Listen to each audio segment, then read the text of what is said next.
This item is basically an axe, but the axe head is taped or binded or welded onto a shotgun.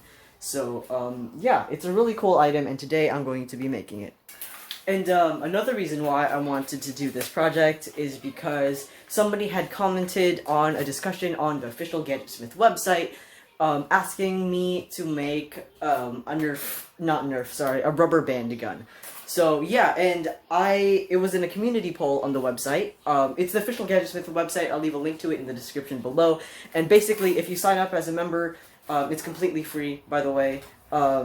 You can communicate, interact, and basically participate in the Gadgetsmith community and participate in community polls. And one of those polls are basically I'm asking for suggestions on what to build next, and I will guaranteed choose one of them as I did today. So yeah, go ahead and check it out. Again, I'll leave a link in the description below.